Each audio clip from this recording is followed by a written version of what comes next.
오늘도 우리에게 새날을 주신 하나님을 찬양합니다. 찬송가 95장 찬양하겠습니다.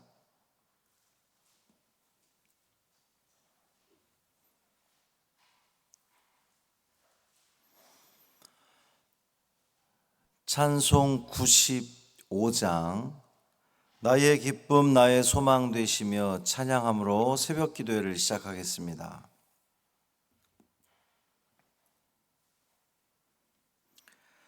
나의 기쁨 나의 소망 되시며 나의 생명이 되신 주 밤낮 불러서 찬송을 드려도 늘 하신 마음뿐일세.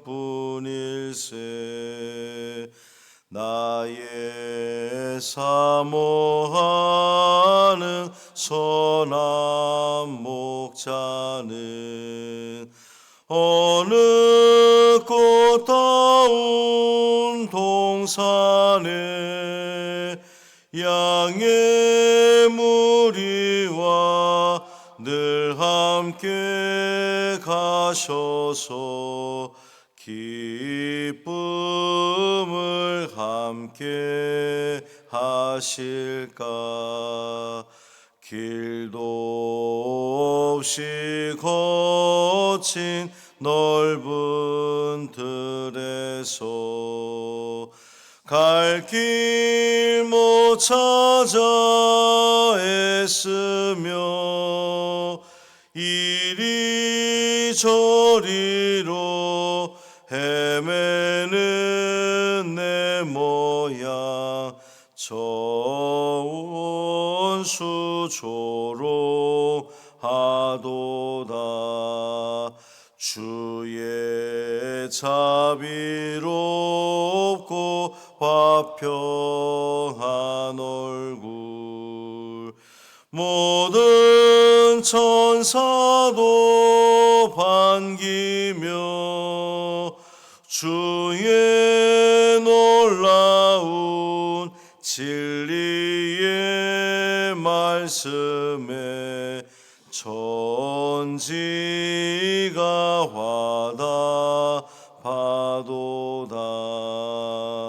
나의 진정 사모하는 예수님 음성조차도 반갑고 나의 생명과 나의 참 소망은 오직 주 예수 뿐일세. 아멘. 아멘. 사도신경으로 우리의 신앙을 고백하겠습니다. 전능하사 천지를 만드신 하나님 아버지를 내가 믿사오며 그 외아들 우리 주 예수 그리스도를 믿사오니 이는 성령으로 잉태하사 동정녀 마리아에게 나시고 본디오 빌라도에게 고난을 받으사 십자가에 못 박혀 죽으시고 장사한 지 사흘 만에 죽은 자 가운데서 다시 살아나시며 하늘에 오르사 전능하신 하나님 우편에 앉아 계시다가 저리로서 산 자와 죽은 자를 심판하러 오시리라.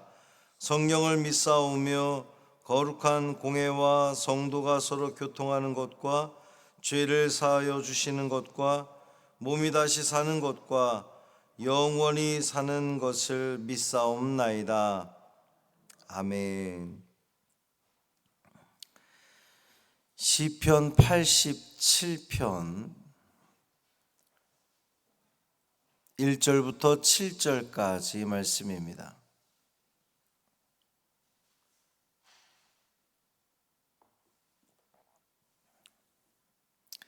시편 87편 1절부터 7절까지 말씀 함께 읽습니다.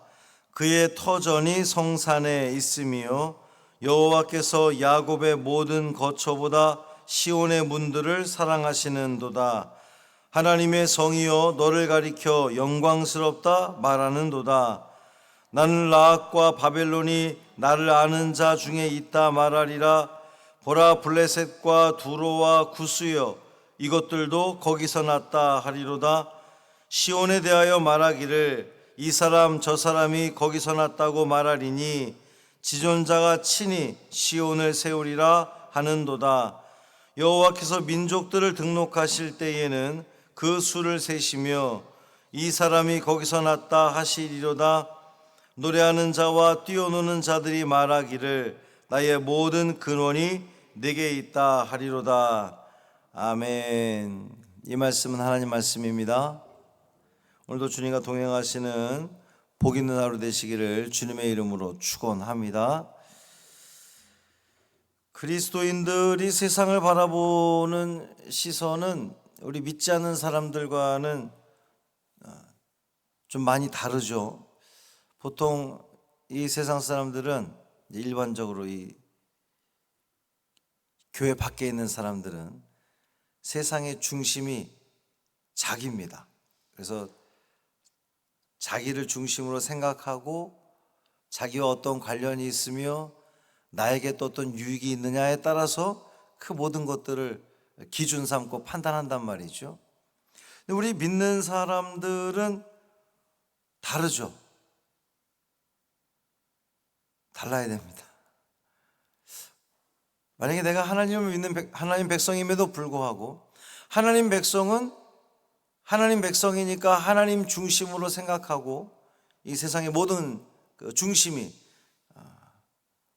그 젊은이들 좋아하는 찬양 중에도 예수 세상의 중심이지 이런 그 가사의 노래가 있는데 하나님이 세상의 중심이 되어서 그것이 하나님께 기쁨이 되느냐 하나님께 영광 돌리는 일이냐 이 모든 것을 다 하나님 중심으로 생각하고 판단하고 기준을 삼는 거죠. 만약에 우리가 그렇지 못하다고 한다면 우린 좀 우리 신앙을 다시 한번 돌아볼 필요가 있겠습니다. 오늘 본문의 시는 고라 자손의 시다 그랬습니다. 이 시편 84편이나 85편을 참고해 본다면 이 시가 바벨론 포로기에 기록된 것으로 그렇게 보여집니다. 그렇다면 이미 예루살렘 성은 멸망했고 성전은 무너진 그런 그 상태입니다. 그런데 시인은 오늘 노래하기를 그의 터전이 시온에 있다고 노래하거든요. 이제 그의 터전은 하나님의 터전,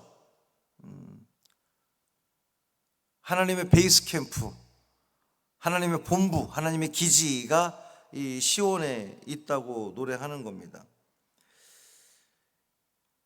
사실 뭐 우리가 살아가는 온 세상은 다 하나님의 땅이죠. 그런데 하나님은 다른 그 어떤 곳보다 이 시온을 사랑하시기에 그 성은 영광스러운 하나님의 성이라 불리는 겁니다.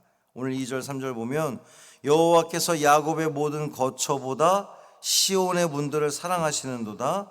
하나님의 성이여 너를 가리켜 영광스럽다 말하는도다 그랬어요. 물론 인간적인 시각으로 볼 때 예루살렘 성은 뭐 바벨론이나 이 애굽의 성에 비해서 정말 그 보잘것없고 규모 작고 화려하지 않습니다. 더군다나 지금 상태는 파괴되어 있는 그러한 상태, 폐허가 되어 있는 그러한 상태입니다. 그럼에도 불구하고 시인은 하나님이 온 땅의 모든 거처 중에 이 예루살렘 성을 사랑하신다. 그렇게 노래하는 겁니다. 시온은 그리고 예루살렘 성은 결국 이제 요한계시록에서 우리 교회의 상징이 되었죠.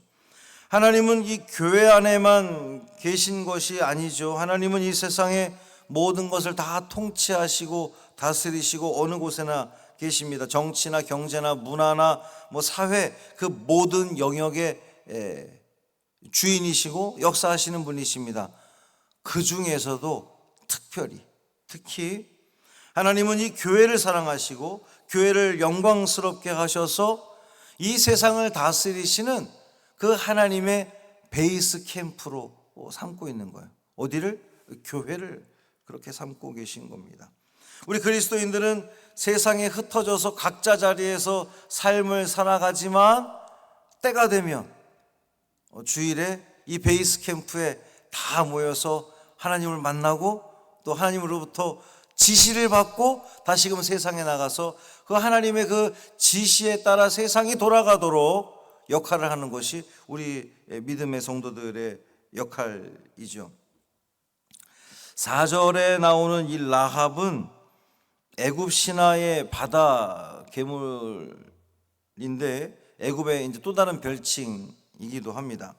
애굽과 바벨론은 이 당시에 이제 세계의 그 양대 대국 이렇게 볼 수가 있어요. 왜 우리 그 예전에 온 세계를 양분했던 그 미국과 소련 지금은 이제 미국, 중국, 러시아 이렇게 힘들이 나눠져 있습니다만 4절 하반절에 등장하는 블레셋, 두로, 구스 등도 대제국은 아니지만 나름대로 세력을 가진 나라들이었습니다.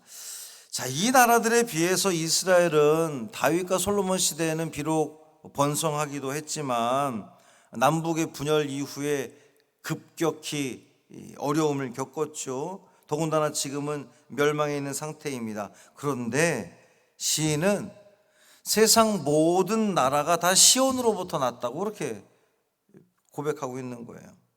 나라들뿐만 아니라 각 사람이 시온으로부터 났다고 주장하는 겁니다. 5절 말씀 보면 시온에 대하여 말하기를 이 사람 저 사람이 거기서 났다고 말하리니 지존자가 친히 시온을 세우리라 하는도다 그랬습니다.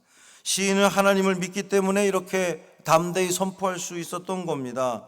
6절에서 시인은 하나님이 민족들을 등록하신다 이렇게 표현합니다. 이것은 하나님이 세상의 나라들을 정복하신다는 그러한 그 의미입니다. 당시 이제 어떤 나라가 다른 나라를 정복하게 되면 세금을 걷고 징병을 하기 위해서 피정복국에 어떤 민족들이 있는지 이제 조사하고 이제 기록하기 마련입니다. 인간의 눈으로 볼 때 어떠하든지 하나님은 당신의 백성을 사용하셔서 이 온 땅을 다스리시는 우리 하나님이십니다. 이 시온을 통해서 열방을 통치하셨던 하나님은 이 오늘날 우리에게 주는 의미는 이 교회를 통해서 하나님은 세상을 다스리시고 영광받기 원하신다는 그러한 말씀입니다. 사실 우리 신앙인들조차도 이 자기 문제에 갇혀서 온 땅을 다스리시는 하나님의 그 나라를 제대로 바라보지 못하는 경우가 참 많이 있습니다. 그러나 시인은 이 바벨론의 포로 상태에 있음에도 불구하고 하나님께서 이 온 땅을 다스리시는 온 땅의 주인이라는 것을 시인은 고백을 하는 겁니다. 그 시온으로부터 하나님으로부터 온 땅이 났고 온 세상 사람들이 났고 결국 하나님께서 이 온 땅을 다스리시는 우리의 모든 근원이 하나님께로부터 왔다고 그렇게 고백을 하는 겁니다. 이렇게 고백을 해야 우리 이제 지난주부터도 계속 그런 그 연관된 말씀이지만 우리가 하나님께로부터 났기 때문에 하나님은 이 땅을 다스리고 인도하실 수밖에 없는 겁니다. 우리가 하나님 백성으로 났고 우리가 하나님께서는 우리의 모든 인류의 근원이십니다라고 고백할 수 있을 때에 우리 근원의 주인이신 하나님께서 우리를 다스리시고 가장 좋은 길로 인도하시고 바벨론 포로로 끌려가 있는 이스라엘 백성들 입장에서는 그 하나님께서 역사하셔야지만 다시금 해방되고 이스라엘로 돌아올 것을 기대하며 믿는 그 신앙이 이들에게 생겨나는 겁니다. 사랑하는 성도 여러분, 우리의 모든 근원은 하나님이십니다. 우리 하나님으로부터 났습니다. 온 세상이 하나님으로부터 났습니다. 하나님으로부터 난 우리들을 하나님께서 다스리실 겁니다. 이 온 세상을 다스리시는데 누구를 통해 다스리시느냐? 교회를 통해서 다스리시는 겁니다. 아유, 생각해보면 교회는 세상으로부터 비난받기만 하지 무슨 역할을 제대로 감당하지 못하는 것 같은데 그렇지 않습니다.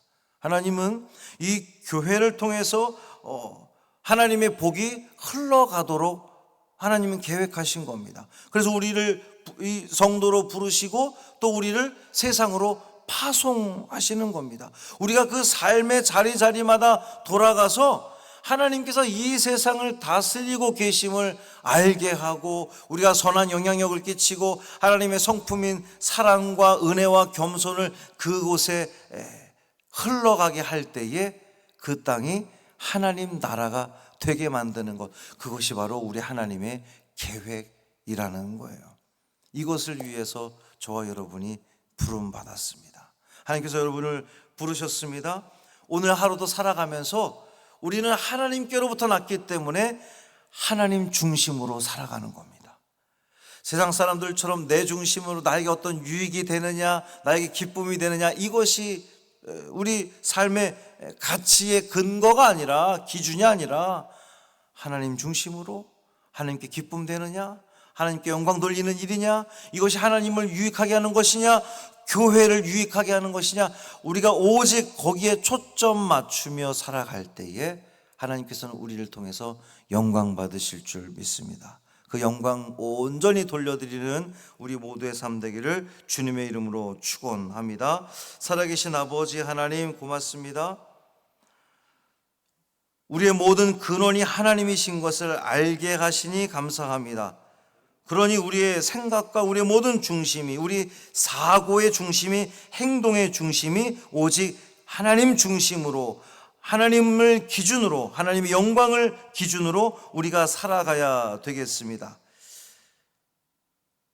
그런데 우리가 어제 하루의 삶을 돌아봐도 우리는 여전히 하나님 중심이 아닌 내 중심대로, 내가 마치 세상의 주인인 양 살아왔던 우리의 모습이었음을 고백합니다. 주님, 용서하여 주옵시고 오늘 이 하루, 이 새벽에 우리에게 주신 말씀을 기억하면서 우리가 하나님께로부터 났고 하나님께서 이 세상을 다스리시고 이 세상을 다스리시는 것에 이 교회를 베이스 캠프로 삼으셔서 우리 성도들을 그곳에 파송하셨으니 나는 보냄을 받은 자로서 이 세상에서 하나님의 기쁨과 하나님의 영광을 위해 하나님 나라를 이루는 데 쓰임받는 우리 모두 되게 하여 주옵소서.